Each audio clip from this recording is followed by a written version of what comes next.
mchana sana. Kwanza niseme tunashukuru sana kwa kuweza kutokeza kwa wingi, mmekuja kutoka support kwa jana wetu. Lakini pili niweze kuwashukuru wadhamini ambao wameweza kutusupport katika jambo letu hasa katika mwaka huu. Tunawashukuru sana na mwepo wenu pia tunashukuru. Lakini mimi ningependa kuweza kuwatambulisha watu walikuwa pembeni yangu kwa mwaka huu. Kwa mambo ya yuko mzee Saidi, mzee wangu, na atakuwa mtu ambaye yuko katika timu yangu naye nimeongeza tabia yangu. Lakini pia kuna kushoto kuna mjomba wangu Mafufu hapa, naye tumemuongeza safari hii. Lakini yeye sana sana atakuwa kwenye timu ya watu ambao tunawachanganya, naamini yeye atakuja ataielezea vizuri. Lakini pia yuko mwalimu Yanga ambaye tumekuwa naye katika kila mwaka.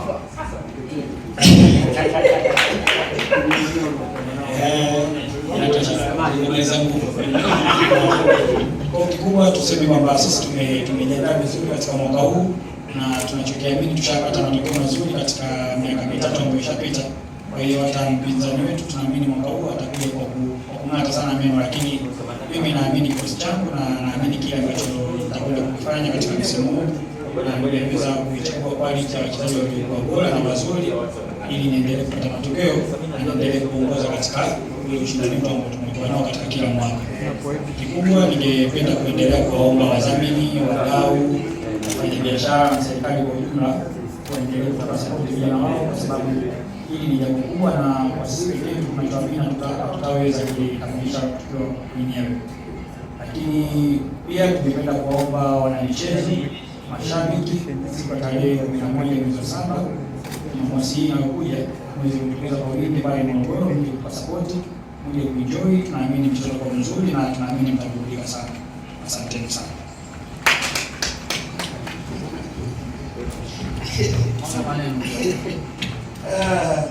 Bwana namuomba kwanza nani mwenyekiti.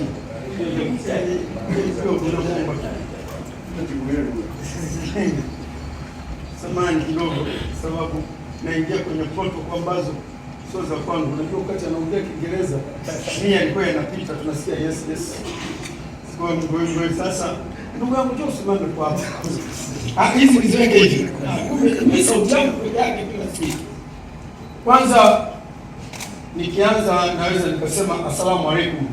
Wa alaykum salaam. Mliomo humo ndani, Bwana Yesu asifiwe. Sio nianzeje? Anzia hapo. Anzia hapo. Watu wa mpira wanapendana kwa ajili ya mpira. Sio maneno. Tunaelewa vizuri. Mimi ndugu waandishi wa habari sina kingine zaidi cha kuongea zaidi ya kumshukuru Dickson Jobu na familia yake yote. Wale wanaosema mnasema masponsa, sisi wengine Kiingereza kinatupita kule. Wadhamini waliodhamini hii shughuli yote mliomo humu ndani. Leo maneno yameniishia jamani. Kabisa yani swafichi. Kwa fulani ndio nalo sikutegemea kama leo hii Dickson Jobu atalishika bega langu. Kwa sababu nampenda vibaya mno kutoka kitu kingine chochote.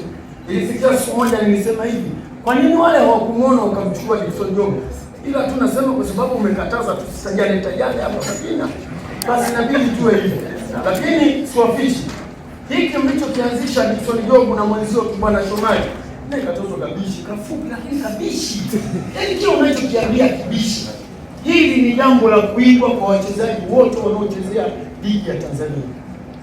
Kuchukua kile mnachokipata kurudisha kwa wananchi. Nyinyi mmesema hili jambo la nini? La hisani, kuwafanyia hisani wananchi. Si ndio maana yake? Kwa hiyo tunatakiwa na nyinyi wachezaji wengine mnaocheza katika hivi vilabu, nyinyi waandishi wa habari nipelekeeni salamu zangu. Mzee Saidi anasema na hawa wenye vilabu vingine wachezaji wakubwa kama kina Dickson Jobu pamoja na nani huyu mtoto mwingine mfupi bwana, tengenezeni na nyinyi, acheni bla ya maneno. Tunataka tuje tuwashukuru au tunataka tuje tuwashike mkono. Dickson Jobu sio wa kuvitamini, lakini kaniona ni mtu wa mpira ndio maana kanita. Mimi nawashukuru sana na muendelee hivi na mwakani tena mtuite. Ila sasa cha mwisho, hii jezi hii hapa hii jezi nitafuteni XXL ya mama watoto, mama mshe. Alafu Ile wewe njoo wewe nani? Sio kibwana bwana wanishe. Nataka kumfunga magoli huyo. Mshanzo. Mimi kibwana ni adui yangu mpaka sasa hivi. Hata mechi inaanza. Hii mwenyekiti naitaka mimi hii. Umekuwepo kwa sababu ya protocol. Sio kwa sababu ya protocol. Sawa. Hii mimi nimenunua kwa sababu ina moto. Sawa. Kwa hiyo mama atakuwa anapika jikoni. Ile ndio yenyewe. Hii si ya jiko. Sasa kama ya jiko mama nakaa vitunguu pale, mimi nakaa kwenye kochi na mtizama. Amevaa jezi yake. Bei gani inauzwa? Tunatakiwa tuchangie. Watoto wanahitaji kuchangiwa ili wapeleke kwenye huduma. Sasa na sisi tunachokiokota basi tuwachangie, kwa sababu wametuita. Mbona kuwaita watu wengine wameniita mimi? Kwani mimi nani? Mimi ni mtu mmoja tu wa kawaida. Watu wanashangaa nikipita barabara yule mimi mtu wa kawaida tu. Ila napopambana mimi ni mtu wa hivi. Hapa nimeshaona kuna katazo lakini ningesema naweza nikachukua mpaka saa 10. Ni hivi.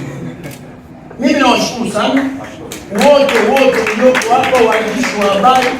Msiniogope, mimi ni mtu wa kawaida. Popote utakaponiona nite kama na madini nakupa hapo. Mimi ni mtu wa kucheka, sio mtu wa kutukana hovyo mitandaoni. Nafikiri nyinyi wenyewe mnafahamu. Mimi wala simwataki mtu mitandaoni kwenda kutukana. Na ndio maana naona nimefikia sehemu mmeniita kwa kwamba mzee, hebu njoo na wewe kusupport. Mimi nimekubali. Sasa bwana wewe unaona taratibu Kiingereza. Hebu nitafsirie kwa wakati tunaongea na wewe. Nimesielewa. Kidogo tu nisaidie. Nilikuwa namfahamisha tu kwa sababu yeye Kiswahili kidogo atuelewe naye. Sasa na mimi Kizungu sielewi. Kwa hiyo nilikuwa namweleza ambacho tulikuwa tumekizungumza sisi kwamba yeye ni mfadhili kutoka Sinotrack. Nilikuwa nataka ajue huyu mtu aliyevaa Sinotrack ni nani. Sasa wewe unacheka nini? Wewe unacheka nini? Kwa sababu hao wengine tayari anawafahamu kama ni wachezaji. Lakini kwa yule pale nilikuwa namfahamisha kwamba yule ni nani na anatoka kwenye tasnia gani na ukubwa wake ukoje. Leo umenionyesha nyota. Sijawahi kuona haya. Naona kwenye TV leo ninayo haya. Yaani wanasema wadula, yaani ukaribu huyu hapo. Mimi nashukuru sana. Asanteni sana jamani. Asanteni sana. Safari itakuwa lini? Kwenda Morogoro. Sisi tutakwenda mapema kesho kwa sababu Jumatano tunaenda kugawa vitu kwa malishe kama. Kwa hiyo mimi natakiwa lini? Kwa ruhusa yako tukitoa vitu. Basi mimi nitachukua na kwa ajili ya mamishe. Inatakiwa na yenyewe mwange. Wewe unaona nilipokuja. Sisi tutakuja nitizame kwanza nilipokuja. Hii kuja kwenye afula. Sasa nimekosea. Mama watoto aliniambia rudi, nilikuwa nakuja na dawa. Akaniambia chukua sendo. Ujue unakoenda, nikamwambia sio umeniita tu mara moja. Kumbe naenda kukutana na waandishi wa habari. Hao nao wakuda babu. Watapeleka mpaka chini mpaka afula. Wala msifanye hivyo. Msifanye hivyo jamani, naombeni sana jamani. Jamani kidogo. Na mamshere wakupe ruhusa ya mapema. Ni kweli. Uwepo kuanzia tunapogawa. Nataka commercial mtoto na kiburi sana. Kasema atatufunga. Mimi atufungi. Asanteni jamani.